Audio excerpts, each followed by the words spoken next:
1 Reis, capítulo 17. Obediência gera fé, fé gera bênção. Eu tinha até me esquecido desse tema e acabei falando aqui no início sobre obediência. A obediência, ela gera fé, e fé, ela gera bênção. Pastor, por que obediência gera fé? Porque quando você obedece, em alguma situação da sua vida, alguma área da sua vida, quando você obedece, Deus, sem sombra de dúvida, irmãos, Deus vem e Ele move sobre alguma situação da sua vida. Você pode ter certeza. E aí, quando Deus move em alguma área da nossa vida, o que acontece? Gera fé no nosso coração. Olha, Deus fez. Eu esperava isso há tantos anos, e Deus fez. E aí vai gerando aquela fé no nosso coração. E aí o que acontece? As bênçãos do Senhor, elas tendem a nos alcançar. Não tem jeito. Elas tendem a nos alcançar. Então, como eu falei agora há pouco, você não perde nada por você obedecer, irmãos. Não perde. Você só vai ganhar com isso. Por mais que às vezes você fala assim, pastor, mas é tão difícil obedecer nessa área aqui, a área que, sabe, mexe comigo, a área que me deixa assim, sem o chão. Mas é justamente aí que Deus quer que você obedeça. É justamente aí. Porque você obedecendo nessa área, vai gerar fé no seu coração. E quando gera fé no nosso coração, as bênçãos, com certeza, elas vão nos alcançar. Amém? Glória a Deus. Então, nós vamos falar de um texto, de uma mulher aqui que, irmãos, para os nossos dias, não seria fácil fazer o que essa mulher fez. Para a nossa atualidade de hoje, não seria fácil. Por quê, pastor? Porque muitas das vezes, não casou, mas muitas das vezes, nós, em meio a uma situação, em meio a uma dificuldade, em meio a uma luta, nós não queremos obedecer. Ah, mas já está tão difícil a minha vida dessa forma, e eu vou ter que obedecer nessa situação. Aos nossos olhos parece ficar mais difícil ainda, mas deixa eu dizer algo para você, aos olhos de Deus, fica mais fácil. Então, meu querido, não importe a situação, não importe a dificuldade, não importe o que você está vivendo, o que importa é, obedeça, e essa obediência vai gerar fé no seu coração, e essa fé vai trazer bênção na sua vida. Achou aí? 1 Reis, capítulo 17, verso 8.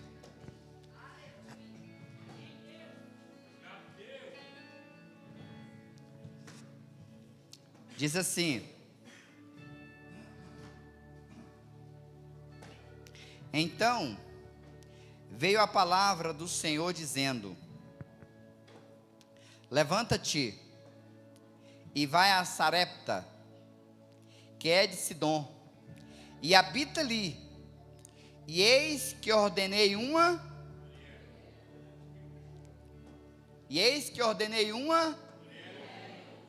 o que essa mulher tinha que fazer? Sustentar Elias. Irmãos, olhe para cá, nós vamos ler texto por texto, para nós entendermos o que aconteceu aqui.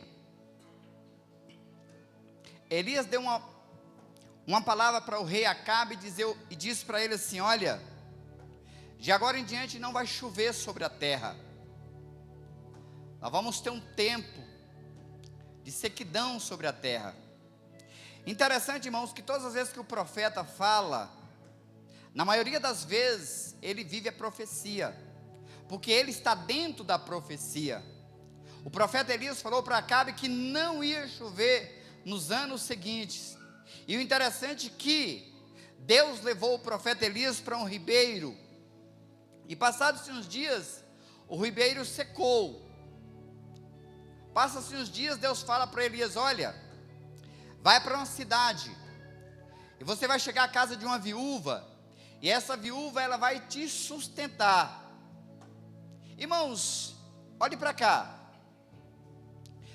Para hoje, é mais fácil, mas para aquela época, uma viúva, sem marido, sem sustento, não tinha nada, mas Deus tinha dado uma palavra para Elias: vá para a casa de uma mulher, uma viúva, que ela vai te sustentar. E eu fiquei pensando assim, nós sempre temos dito aqui na igreja, que quem vai nos sustentar lá nas nações é a oferta da viúva. Quem vai nos sustentar lá em Beira é a oferta da viúva. Irmãos, eu e a pastora, nós não estamos esperando ofertas grandes de pessoas e mais pessoas, não. Nós estamos esperando a oferta da viúva. Sabe por quê?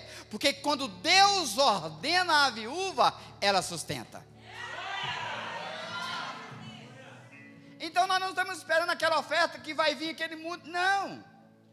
Nós não estamos esperando isso. Nós estamos esperando a oferta da viúva, a qual Deus o deu a palavra a ele e falou: ó, sustenta o meu servo. E aí no versículo seguinte, o 10, diz assim: então, você vai acompanhando comigo. Então, ele se levantou e se foi a Sarepta, e chegando à porta da cidade, eis que estava ali uma... O que ela estava fazendo? Apanhando lenha. E a chamou e lhe disse: traz-me, peço-te uma vasilha e um pouco de água para beber. Irmãos, olhe para cá. Lá no livro de Mateus capítulo 10, lá fala que aquele que dá um copo de água a alguém, essa pessoa recebe, ou seja, ela tem um galardão guardado, reservado por Deus. Ó, um copo de água. Aí o profeta falou para ela: olha, busque uma água para mim. E ela, de prontidão, já obedeceu o que o profeta falou, e ela já ia buscando a água para ele. Irmãos, nós estamos falando essa noite de obediência. Deus não está falando para nós obedecermos no extremo. Eu vou obedecer quando for algo grande. Não. O Senhor está falando para nós obedecermos nas mínimas coisas, nas pequenas coisas. Um copo de água. O profeta falou para ela: traga um copo de água para mim. Ela deixou o seu afazer. A Bíblia diz que ela estava colhendo, ou seja, pegando lenha, gravetos, para cozinhar o sustento dela. Ela largou tudo aquilo e foi pegar o copo de água para o profeta.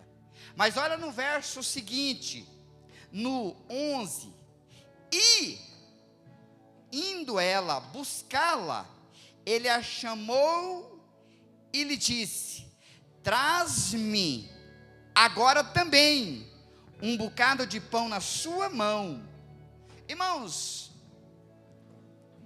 a mulher viúva, pobre, não tinha nada. Quando ela foi buscar água, o profeta falou assim: olha, já que você vai buscar água, traz também pão para mim. Traga um pedaço de pão na sua mão e me entrega. Irmãos, isso é uma prova muito grande. Isso é uma prova. Pastor, mas eu não tenho nada. Pastor, mas eu não tenho nada para dar. Mas Deus olha para mim e para você e fala assim: me dá o que você tem. Irmão, essa viúva não tinha nada. Pobre. Ela estava catando graveto, lenha, para fazer a última refeição da vida dela. Mas só que Deus, o Eterno, já tinha liberado uma palavra sobre aquela viúva: você vai sustentar o meu servo. Olha o que se diz o verso seguinte, o 12. Porém ela disse: vive o Senhor teu Deus, que nem um bolo tenho na mão, somente um punhado de farinha numa panela e um pouco de azeite na botija. Vês aqui, ela falou para o profeta: olha aqui, apanhei 2 cavacos e vou preparar para mim e para o meu filho, para que comamos e morramos. Olhe para cá. Ela relatou a vida dela para o profeta. Ela falou assim: olha, o que eu tenho aqui é só um punhado de farinha na panela, um pouco de azeite na botija. Peguei esses gravetos, vou preparar uma comida para mim e para o meu filho. Acabamos de comer, eu e ele vamos morrer, porque não tem mais nada para comer. Essa é a última refeição. Olha a situação dessa viúva, irmãos. Olha a situação dela. Ia comer o que tinha e ia morrer. Mas eu quero que você grave algo aí. O que é que essa viúva tinha? O que é que essa viúva tinha? Um pouco de farinha na panela e um pouco de azeite na... Deixa eu dizer algo para você. O ponto de partida para que Deus comece algo na sua vida está nas tuas mãos. Você quer que Deus faz algo na sua vida? Ele vai pedir o que você tem nas mãos. Olha só o que diz o verso 13. E Elias lhe disse: não temas, vai, faz conforme a tua palavra, porém faz isso primeiro para mim um bolo pequeno e traz aqui fora, depois fará para ti e para o teu filho. Olhe para cá. Mateus capítulo 6, versos 33. Buscai o reino de Deus em primeiro lugar, e as outras coisas vos serão acrescentadas. O profeta falou para ela: olha, você não vai fazer primeiro para você não. Primeiro, se você vai fazer um bolo e trazer aqui. Tudo bem, você já liberou a palavra sobre a sua vida, que você vai comer, você e seu filho acabou de comer e vocês vão morrer. A palavra já está decretada. Irmãos, tudo que nós falamos, nós vivemos aquilo que nós falamos. O que você fala da sua vida é o que vai acontecer. Ela falou: olha, vamos comer eu e meu filho e vamos morrer, porque não tem mais comida. E o profeta falou assim: seja feito de acordo com a sua palavra. Você já falou que vocês vão morrer, seja feito de acordo com a sua palavra, mas primeiro, faz um bolo e traga aqui para mim. Ou seja, primeiro é para o Senhor.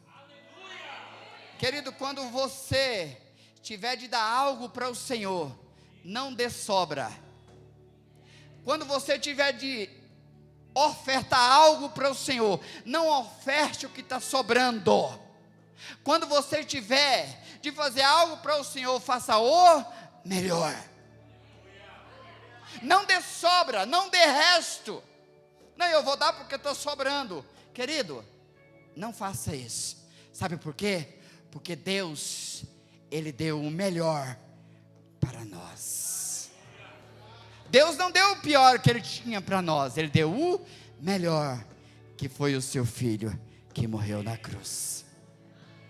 Então, se Deus deu o melhor para nós, nós também temos que dar o melhor para Ele. Temos que dar o melhor para Ele. E aqui no verso, onde foi que eu parei mesmo? No verso 14, porque assim diz o Senhor, olha a palavra profética para a vida dessa mulher, irmãos.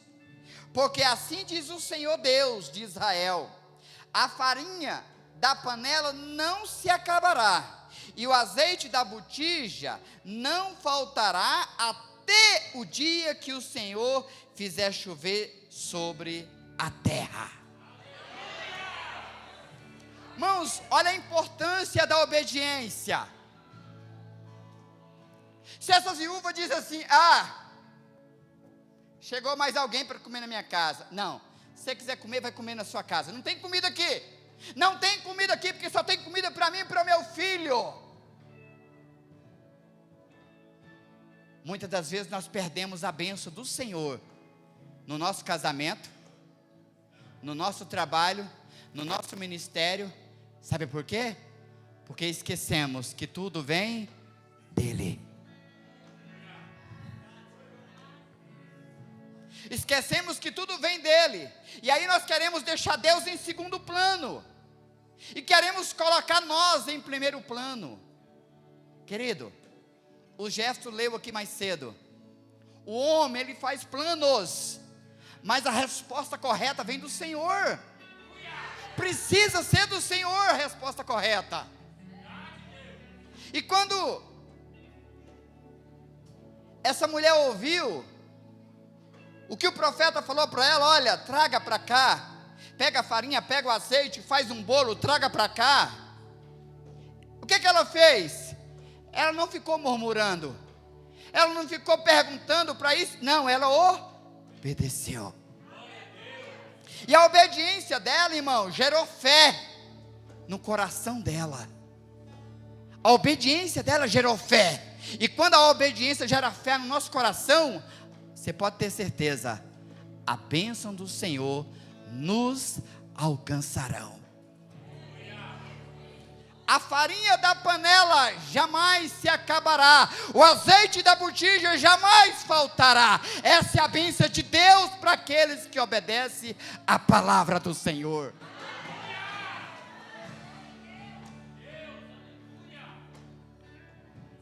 E olha o verso 15. E foi ela e fez conforme a palavra de quem? Não é a palavra de Deus, não? A palavra de Elias. E assim comeu ela e ele e a sua casa por muitos dias. Você entendeu isso? Lá no começo, ela só tinha um pouquinho de farinha e um pouquinho de azeite. Para ela e para o filho, comeriam e morreriam. Agora, comeu ela, comeu o profeta, comeu o filho, comeu a família. E a Bíblia diz que por muitos dias. Sabe esses muitos dias aqui? Olhe para cá. Sabe esses muitos dias aqui? Não é uma semana, nem um mês, não. Isso aqui durou mais de ano, meu irmão. O profeta passou mais de ano na casa dela, almoçando e jantando, todos os dias. Sabe por quê? Porque quando eu obedeço, gera fé no meu coração. E quando gera fé, Deus, sabe, dá uma ordem. Viúva, sustenta ele. Sustenta, porque esse é o meu servo. Esse é que eu enviei para você o sustentar. Então, meu irmão, Deus prospera quem multiplica. Deus prospera quem multiplica. Baixa só, está muito alto, só um pouquinho. Baixa só um pouquinho. Deus prospera quem multiplica. Por quê, pastor? Essa mulher, ela pegou o que ela tinha nas mãos, um pouco de azeite, um pouco de farinha, e falou para o Senhor: está aqui, multiplica o que eu tenho, multiplica o que eu tenho, Senhor, multiplica o que eu tenho.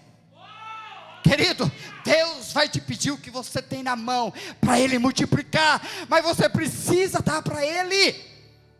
Quem, querido, fecha a mão, não tem como recebê-lo. A Bíblia diz que lá no livro de Mateus capítulo 25, Deus chegou para 3 homens e falou assim: ó, eu vou te dar 5, eu vou te dar 2, eu vou te dar 1. Aquele que recebeu 5, multiplicou, tinha 10. Aquele que recebeu 2, multiplicou, tinha 4. Mas aquele que recebeu 1, guardou para si, fechou a mão, não quis dar para ninguém, não quis investir. Sabe o que Deus fez? Tirou o 1 que ele tinha e deu para aquele que tinha 5 e transformou em 10. Quem não multiplica não prospera. Quer prosperar? Multiplica o que Deus colocou na sua mão. Quer prosperar? Dê o que Deus colocou nas tuas mãos. Por quê, pastor? Faz com a sua mão assim. Vê se você consegue colocar alguma coisa. Vê se você consegue colocar pelo menos uma pratinha aí dentro. Não consegue, meu irmão. Não consegue. Por mais que você queira colocar uma pratinha dentro, você não consegue. Sabe por quê? Porque você está retendo tudo para você. Você precisa fazer com a mão assim, ó. Eu entrego tudo que eu tenho nas mãos do Senhor. O que o Senhor me deu, eu devolvo a Ele. Está aqui, ó Deus. E quando você faz isso, meu irmão, você pode ter certeza que Deus, Ele não é homem para que minta. Ele falou, Ele vai cumprir o que Ele falou. A questão é que nós ficamos com a nossa mentalidade ainda aqui na terra, e olhando as coisas naturais da terra e pensando: será que vai acontecer? Será que vai dar certo? Mas Deus está de lá. Tira a tua mente da terra, coloca a tua mente no céu, olhe para o que eu já tenho feito e para o que eu vou fazer na tua vida.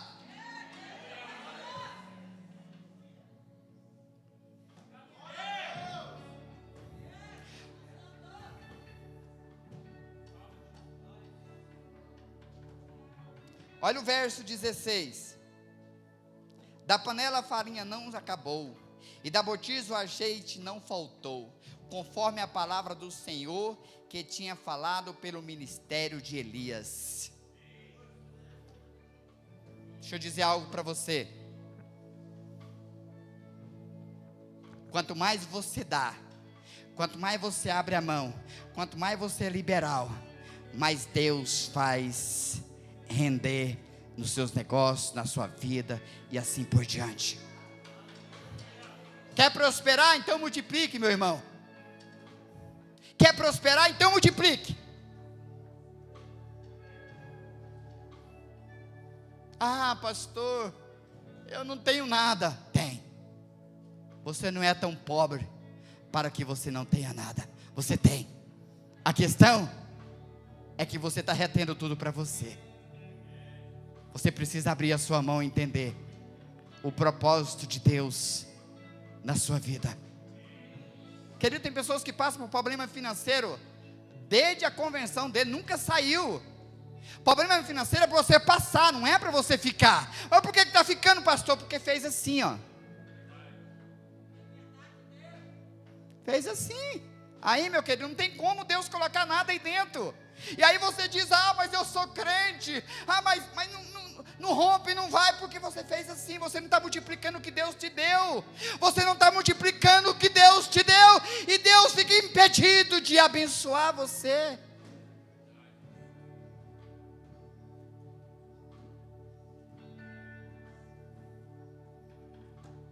Quer ser próspero? Então multiplique. E você verá a mão de Deus sobre a sua vida. Muitas pessoas dizem: ah, pastor, não tem nada para dar, querido. Todas as vezes que você não fala que não tem nada para dar, não tem nada para dar, até o que você tem, você vai perder. Até o que você tem, você vai perder. E quem não tem nada para dar, um dia, querido, vai ter que tomar emprestado. Porque só fica falando que não tem nada, não tem nada, não tem nada, não tem nada. E nós vivemos do que nós falamos. A viúva, se você for continuar o texto aqui, você já conhece isso? A Bíblia diz que passou deu uma situação no filho dela, o filho dela morreu. Mas quem foi que liberou a palavra que ele ia morrer? Ela. Vamos comer e vamos morrer. Passou-se um dia, o filho dela morreu. Então o que você fala sobre as suas finanças, o que você fala sobre o seu casamento, o que você fala sobre o seu trabalho, o que você fala sobre a sua família, é o que você vai viver. Agora, se você inverte o quadro e diz: eu tenho umas finanças abençoadas, porque tudo aquilo que Deus tem me dado, eu tenho trazido para a casa do Senhor. Aquilo que tem nas minhas mãos, eu tenho multiplicado. Querido, fica impossível de Deus não te abençoar. Porque Deus, Ele é generoso para nos abençoar em todas as áreas. Glória a Deus. Então, irmãos, infelizmente, a maioria das pessoas que às vezes estão dentro das igrejas, muito delas estão debaixo de um governo de Mamon. Por quê, pastor? Muitas dessas pessoas estão debaixo de um governo que não é o governo do Senhor. Por quê? Porque elas entenderam que quanto elas mais tiverem, elas entenderam que quanto mais elas forem prósperas, mais felizes elas serão. Mas deixa eu dizer algo para você: dinheiro não traz felicidade, meu irmão. Pastor, dinheiro não traz felicidade? Fica sem dinheiro para ver se é ruim. Claro que é ruim. Ficar sem dinheiro, irmão, dá uma tristeza horrenda. Mas se você não tiver um emocional, se o seu espírito não for correto, o dinheiro pode ser um problema na sua vida. Se você não tiver um espírito correto diante de Deus, o dinheiro pode ser um problema na sua vida. E aí você está dentro da igreja e acha que está adorando o Senhor, mas você está adorando Mamon. Porque tudo à sua volta é desrespeito a dinheiro.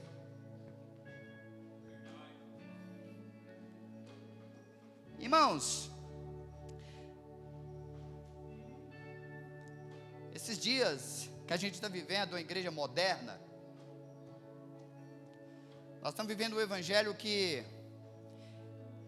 não estou falando de todos, claro, mas uma grande parcela da igreja está ministrando um evangelho que Jesus não ministrou.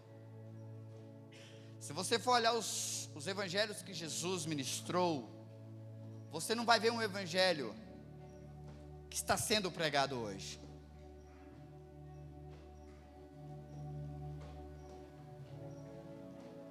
Buscar o reino de Deus em primeiro lugar. Querido, o objetivo da igreja é o reino. O objetivo da igreja, o propósito da igreja é o reino. Pastor, mas eu preciso trabalhar para sobreviver. Claro, todo mundo tem que trabalhar. Provérbio diz que aquele que não trabalha não come. E diz mais ainda, vai ter com uma formiga preguiçoso. É bíblico? É. Eu só não posso fazer de tudo isso em primeiro lugar. Não. Isso tem que ser secundário na minha vida. Primeiro lugar chama-se Jesus Cristo.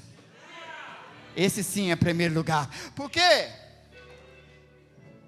Se Deus não guardar Se Deus não me ajudar, se Deus não me dá saúde, se Deus não me dá força, em vão eu trabalho. Em vão eu trabalho. Então eu preciso, primeiramente, dele. E tem pessoas que ainda se acham acima da média. Ah, que eu posso isso, eu posso aquilo, eu faço isso, eu faço aquilo, e esquece do grande eu sou.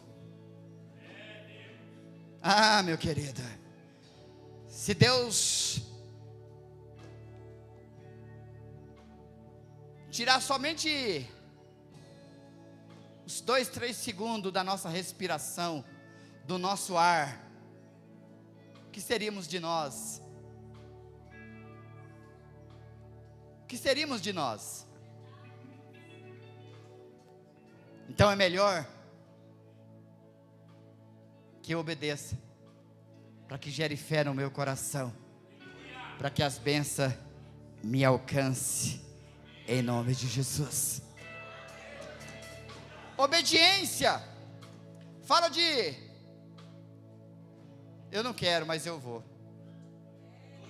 Jesus falou assim: Pai, querer eu não quero, porque irmãos, morrer numa cruz, pregado com prego, eu penso que não deve ser bom não.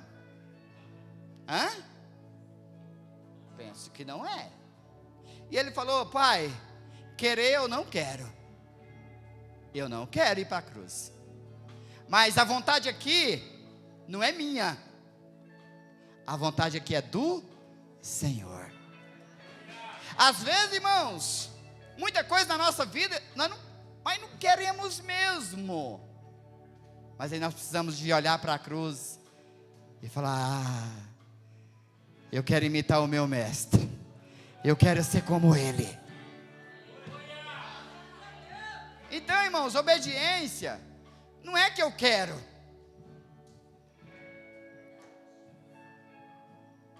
Obediência é olhar para o Senhor.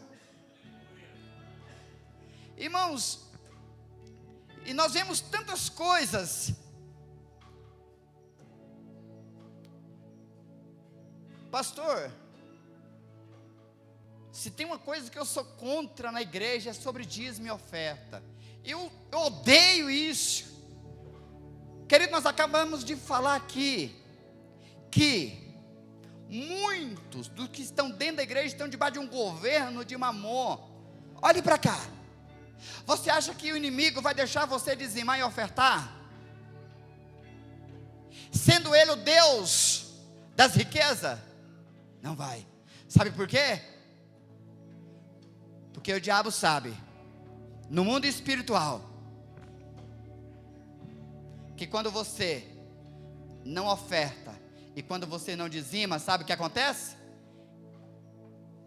Ele ordena isso que a pastora Carla falou agora há pouco, para entrar na sua vida. Devorador, cortador, destruidor, migrador. É esse punhado de dor aí, irmão.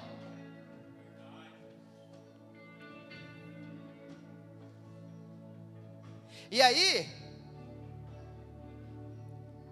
alguém com as finanças desorganizadas traz insegurança, traz falta de paz, traz desavença e traz esfrieza espiritual. Sabe por quê? Tudo porque eu não quis obedecer a palavra. E quando eu não obedeço a palavra, o inimigo entra. E quando o inimigo entra, irmãos, não tem como Deus multiplicar o azeite. Quando o inimigo entra, não tem como Deus multiplicar a farinha. Sabe por quê? Porque você não quis obedecer a palavra. Estão entendendo isso, irmão? Vocês estão olhando assim, meio assustado. Mas é a palavra que diz isso. Você quer ter sossego? Você quer ter felicidade?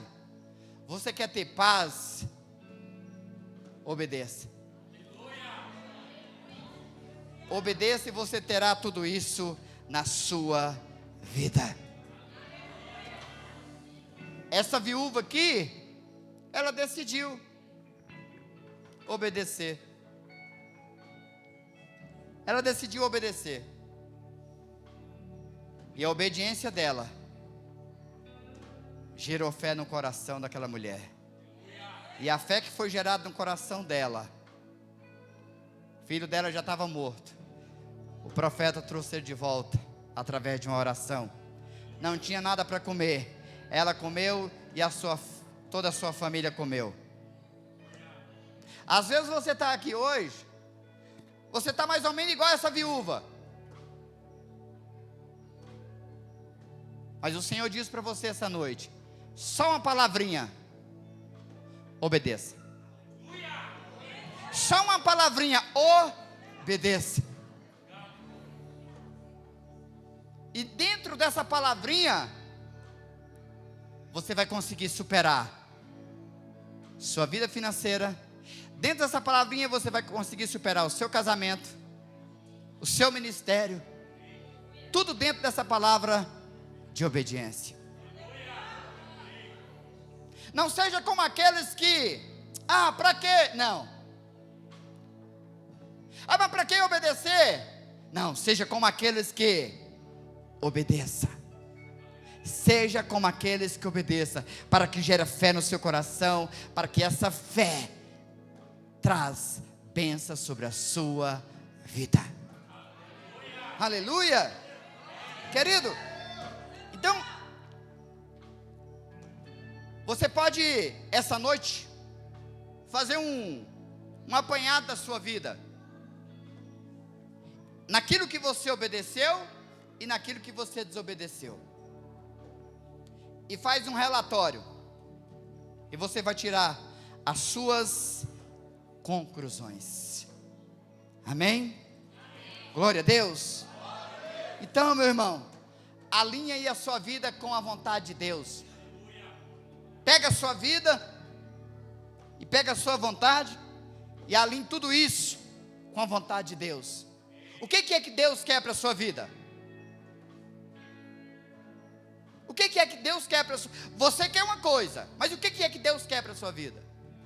Às vezes você quer isso, quer aquilo, e Deus, Ele está de lá olhando para nós e dizendo: eu tenho algo para você. O que eu tenho para você é diferente do que você quer. Por isso que nós temos que alinhar a nossa vontade com a vontade de Deus. E aí, meu querido, você vai ver muita coisa acontecer na sua vida. Aí você não vai viver em torno de situações que têm distanciado você do Senhor. Você vai viver em torno de situações que Deus vai colocar diante de você para testar a sua obediência. Pastor, mas tão difícil essa situação. Pois é aí que Deus quer ver a sua fidelidade. É aí que Deus quer ver a sua fidelidade. Irmãos, não adianta nós queremos fazer de conta. O diabo, ele não brinca de ser diabo, então nós também não podemos brincar de ser crente.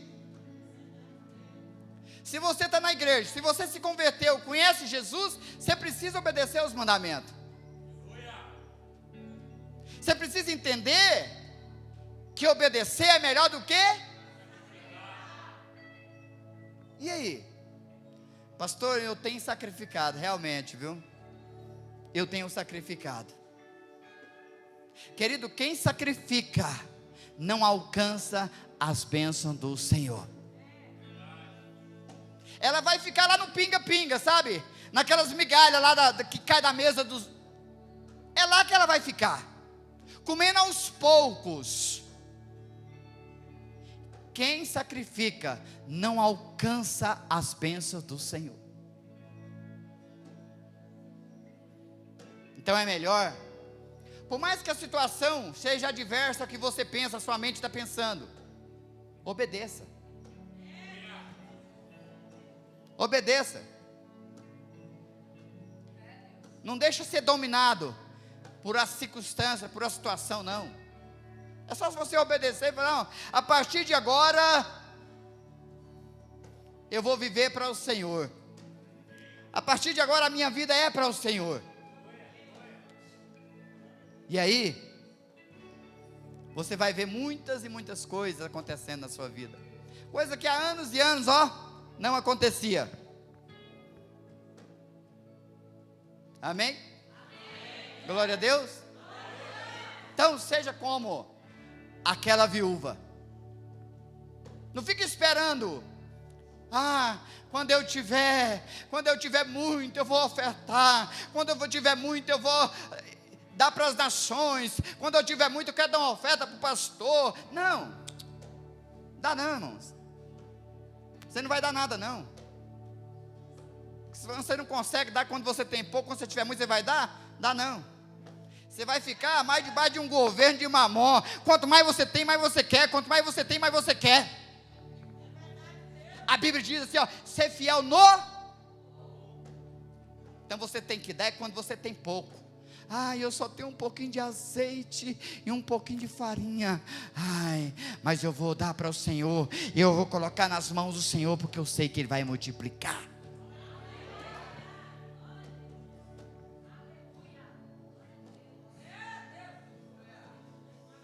Nós não estamos esperando ofertas grandes, não.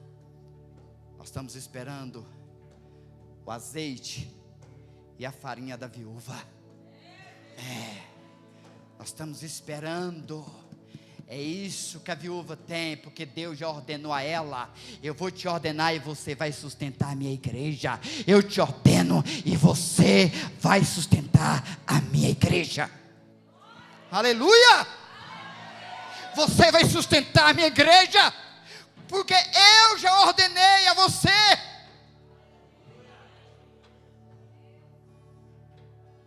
Então nós estamos esperando a oferta da viúva pobre. Estamos aguardando. E interessante, irmãos, que todo dia chega. Todo dia chega. Pastor, eu quero abençoar o ministério do Senhor lá na África. Pastor, eu quero contribuir. Pastor, manda a conta do Senhor. Todo dia está chegando a oferta da viúva. Sabe por quê, meu irmão? Porque Deus já falou com ela: você vai sustentar a minha igreja.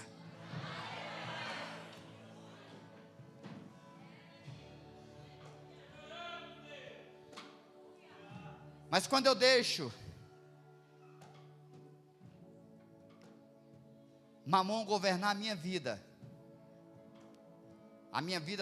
começa a girar em torno dele. Deixa eu contar uma historinha aqui.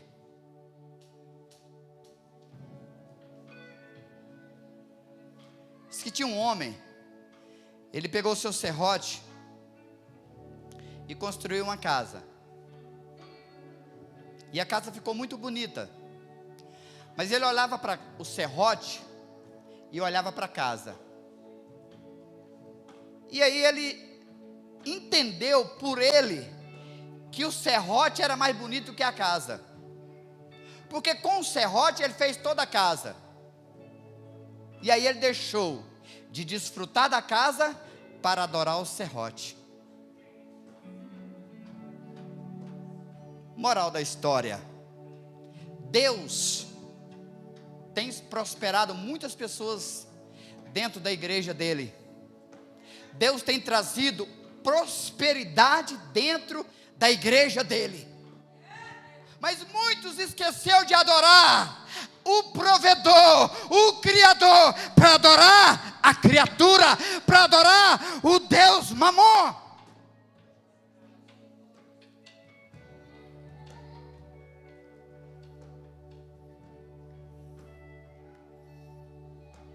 Deus nos dá para sermos felizes, para termos paz, para termos sossego. Mas tudo isso Deus pede de volta de nós, para testar, para provar a nossa obediência. Quando você retém, você é reprovado. Mas quando você multiplica, você é aprovado.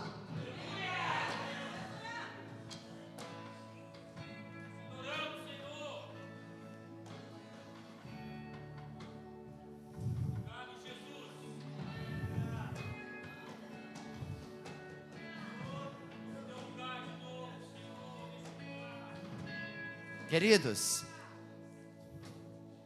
o maior prazer do Senhor é nos abençoar.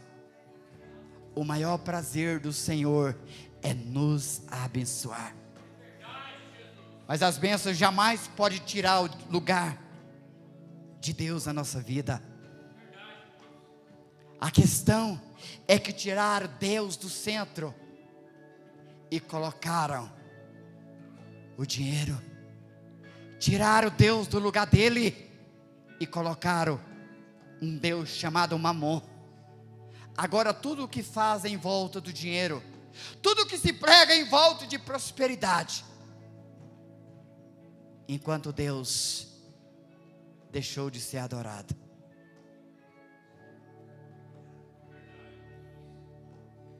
A Bíblia diz que Deus prometeu a Abraão um filho. E depois de 25 anos esse filho nasceu. E Abraão ficou tão maravilhado com esse filho, que um dia Deus falou para Abraão: Abraão, devolve o que eu te dei, porque o presente que eu te dei me tirou da sua vida. O presente que eu te dei me tirou da sua vida. Queridos, muita gente tem esquecido do Senhor. Você sabia que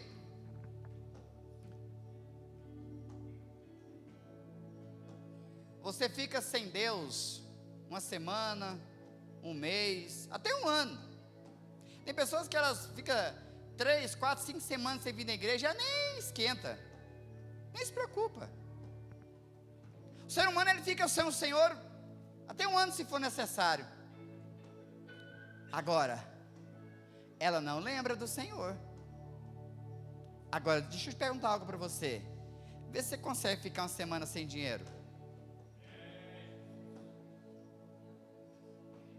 Vê se você consegue ficar um mês sem dinheiro. Irmãos, olha a diferença aí. Nós estamos falando de dois deuses. Nós estamos falando de dois senhores que a Bíblia se refere a eles. Você consegue ficar sem o Deus do céu, que criou os céus e a terra, que formou eu e você? Você consegue ficar sem Ele até um ano, se for possível. Mas sem esse outro Deus chamado Mamon, você não consegue ficar nenhuma semana sem lembrar dele. E a igreja, ela se embarcou nessa aventura de prosperidade. E esqueceu do propósito dela, que é ir às nações. Ela esqueceu que o propósito dela, a qual Jesus morreu na cruz, não foi por coisas, não foi por bens, não foi por prosperidade, mas foi por vidas.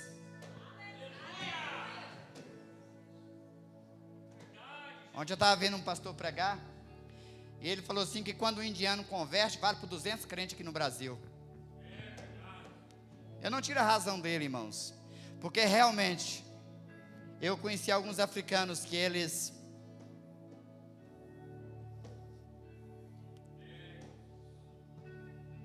não menosprezando a igreja brasileira, mas a igreja brasileira, ela entrou em um estágio de mornidão espiritual, a tal ponto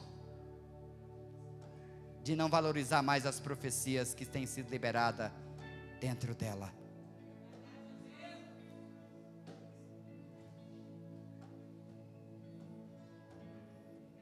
A palavra para nós essa noite é: Obediência gera fé. Fé gera bênção.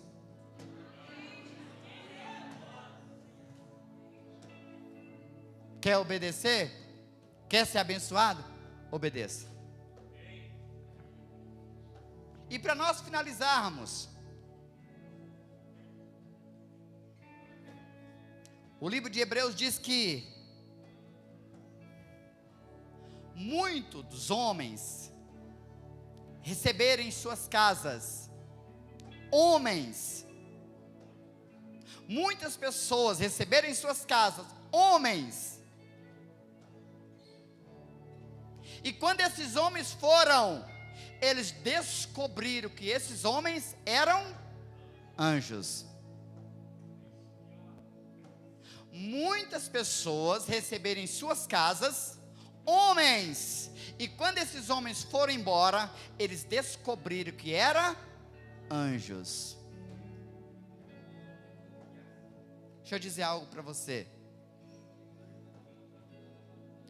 A sunamita recebeu em sua casa um homem chamado Eliseu. Eliseu não pediu nada para ela, mas dentro do coração dela havia um encargo de abençoar aquele homem. Ela falou assim: olha, façamos um quarto para ele, colocamos uma mesa e colocamos uma cadeira e colocamos uma candeira, um candeeiro para ele.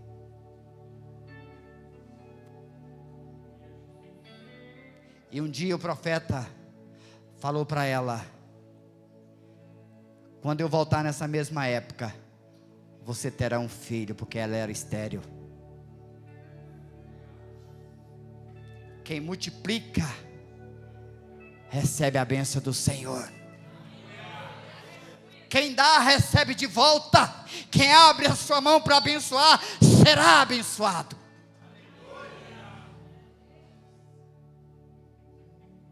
E quando Eliseu voltou, aquela sunamita apresentou o filho para Eliseu. Deixa eu dizer algo para você, meu irmão e minha irmã. Quando você abre a sua mão para abençoar, quando você abre a sua mão para obedecer, quando você entende os mistérios de Deus, você não vive lamentando, você não vive migalhando, você entende o propósito de Deus na sua vida.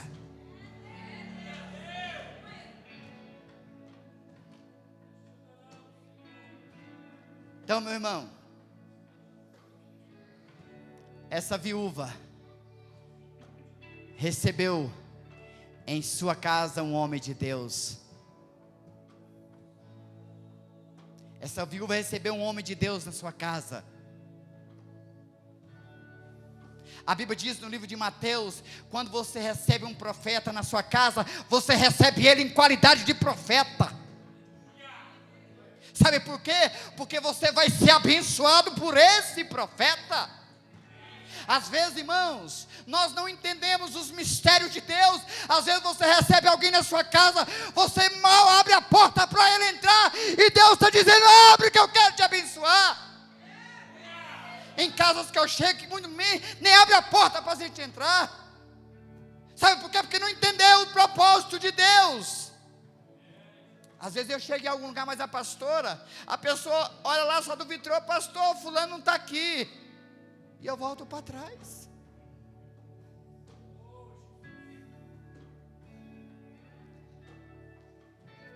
Queridos, nós precisamos entender que nós estamos lidando com coisas espirituais. As coisas naturais, elas estão na terra, mas Deus quer nos encher de coisas espirituais.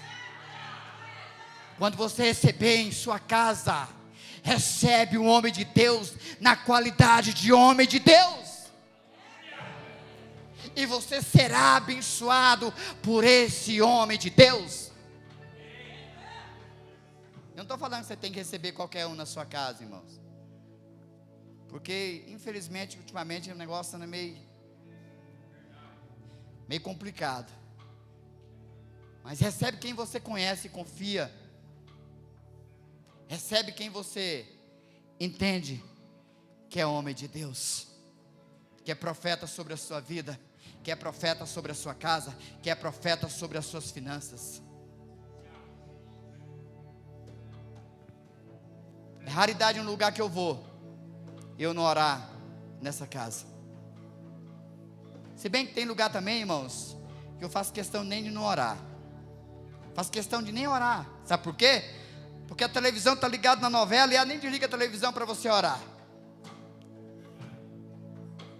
Sabe por quê?